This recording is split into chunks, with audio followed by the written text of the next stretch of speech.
Welcome back. Stasa23 here, back again with some knife therapy, and today we're going to be talking about the MassDrop Ferrum Forge Knife Works collaboration called the Falcon.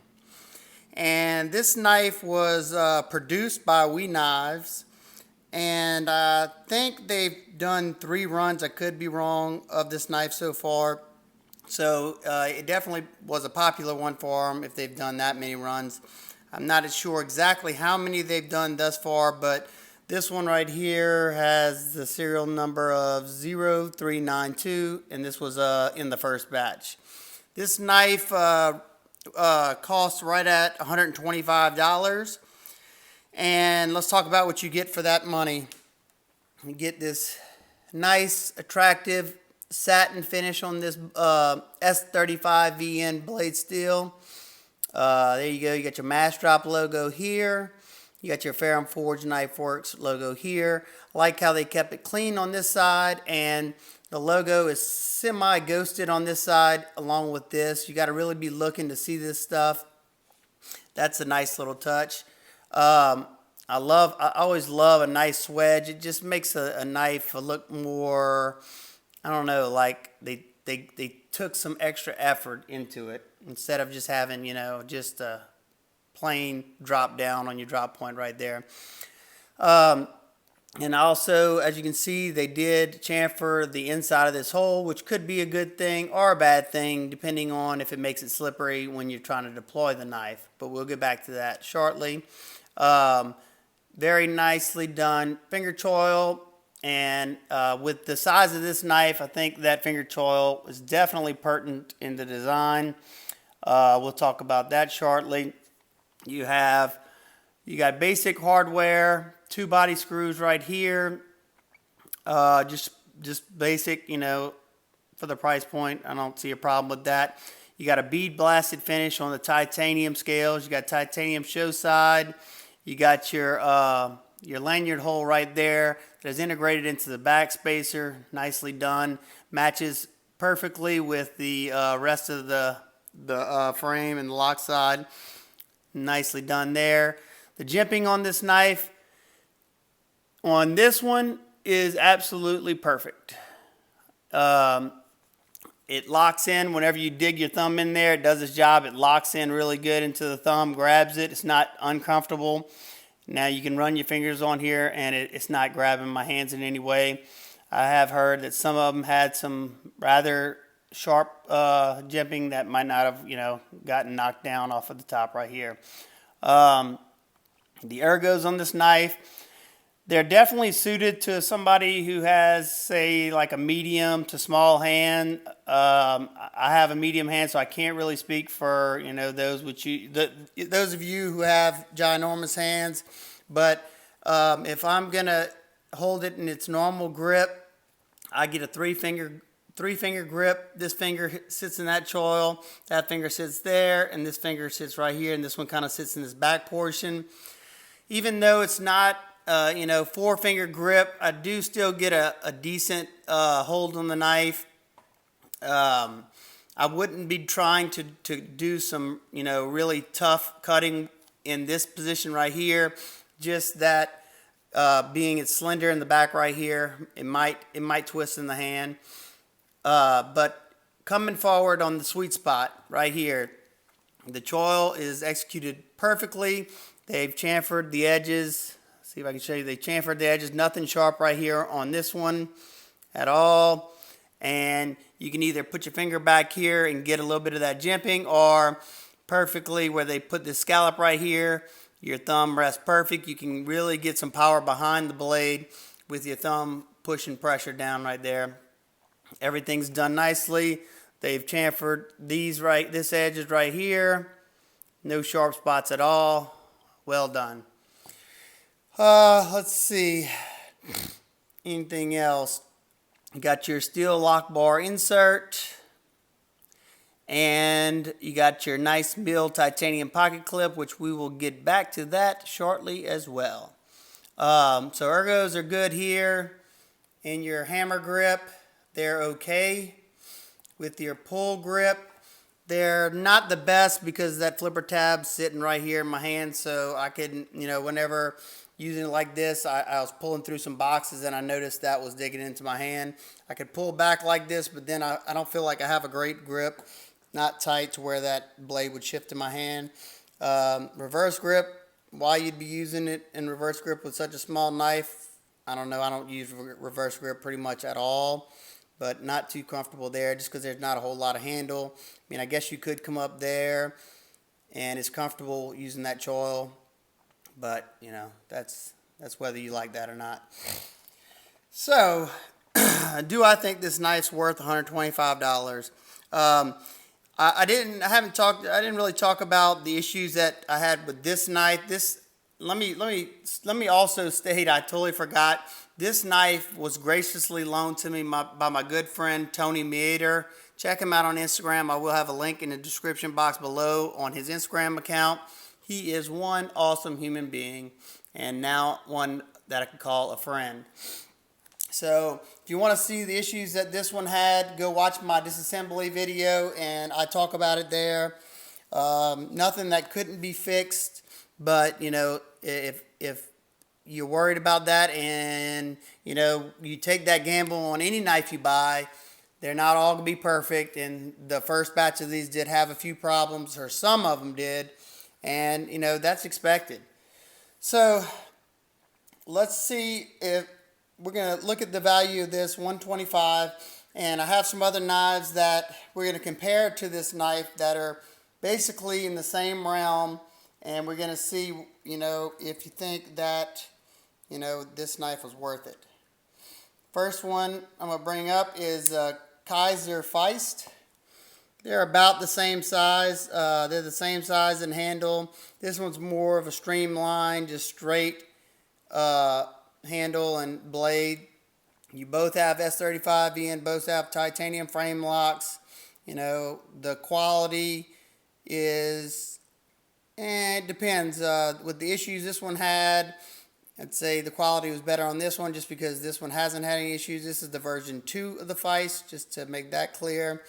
And this one comes in at $168, so that's more than this guy. So, you know, so far so good.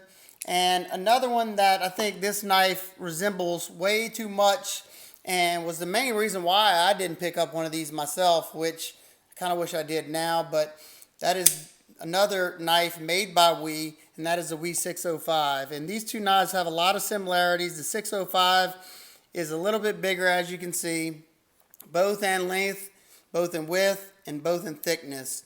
This is a chunky monkey. This knife, though, you got the same steel. You got titanium both frame lock on this one. Let me see. I think, yeah, this one has milled out pockets in the inside. So extra milling was done here in the inside. Then you got an extra milling here, extra milling right here and here. And then you also have your black finish on the blade here, and the anodize on the titanium and on the proprietary hardware.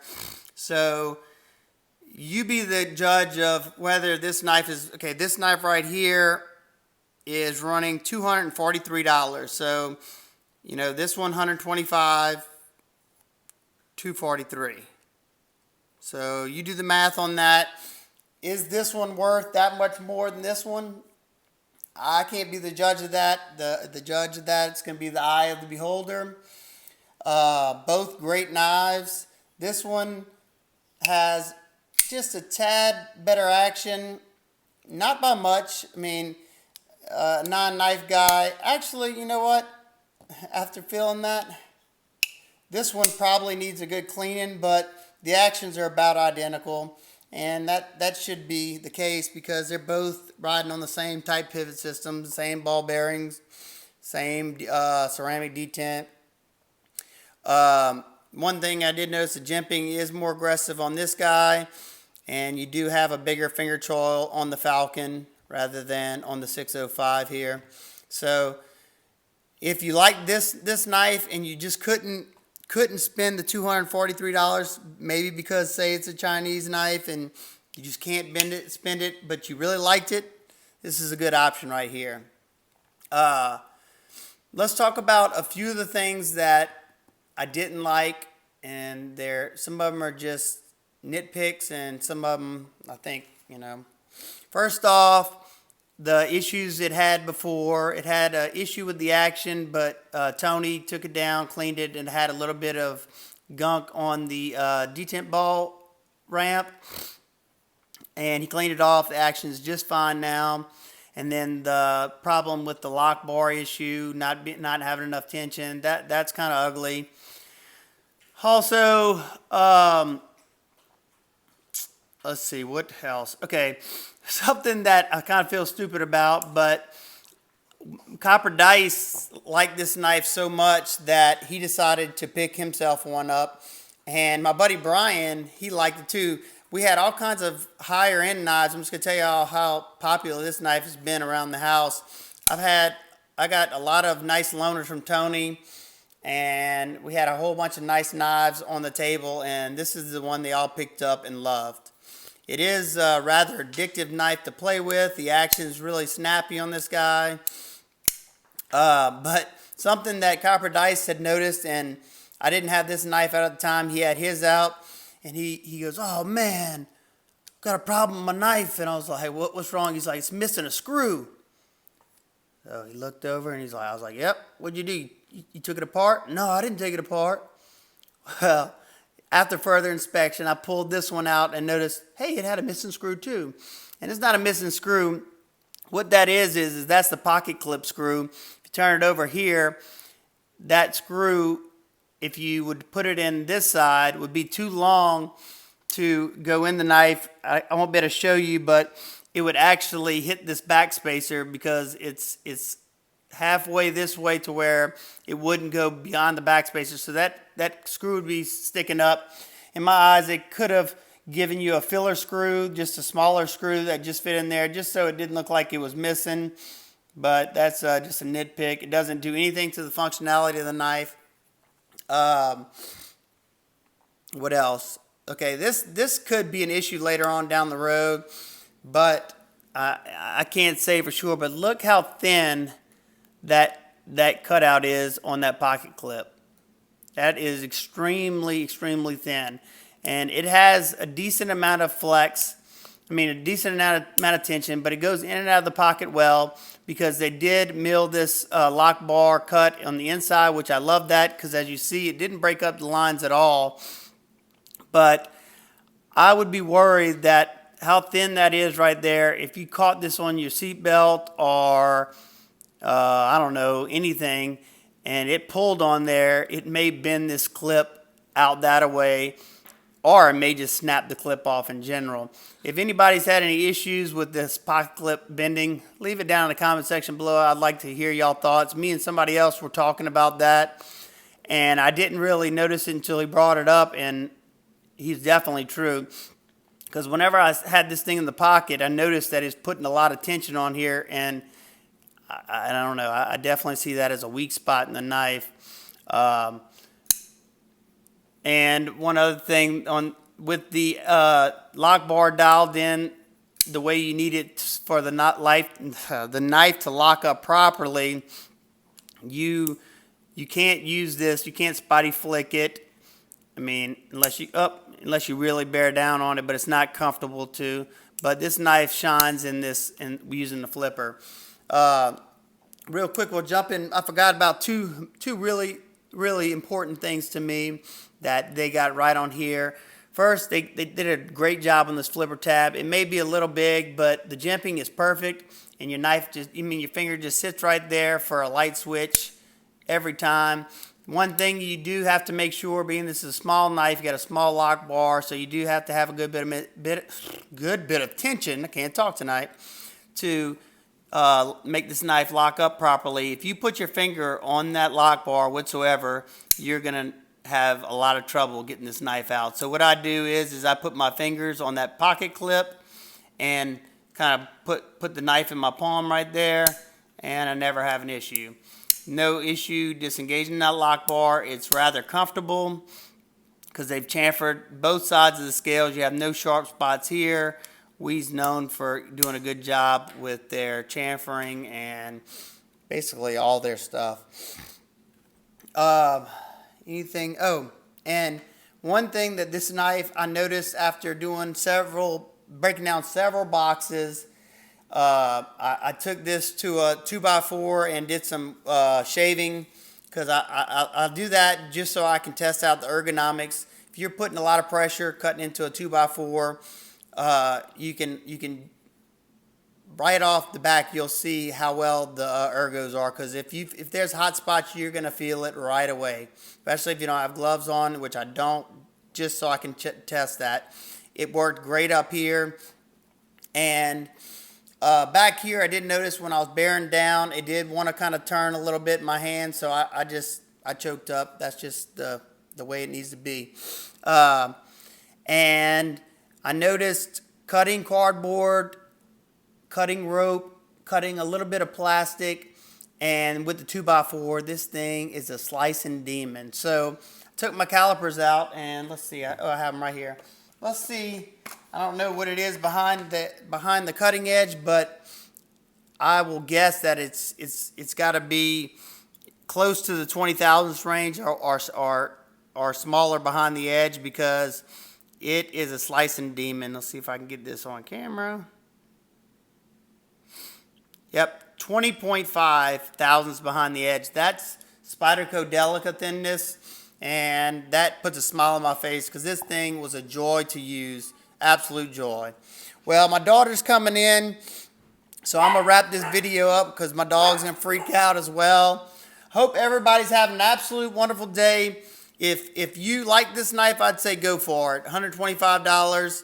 It's a good knife. They had a few issues. I think they got them worked out. And even if you do get some issues, you contact MassDrop, or I think contact Ferrum Forge. I don't think we's not handling the warranty on this knife.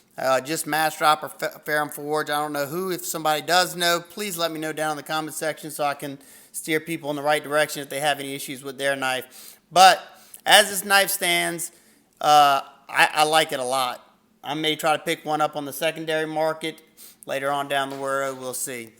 So, hope everybody's enjoying their day, and I will see you next time. Peace.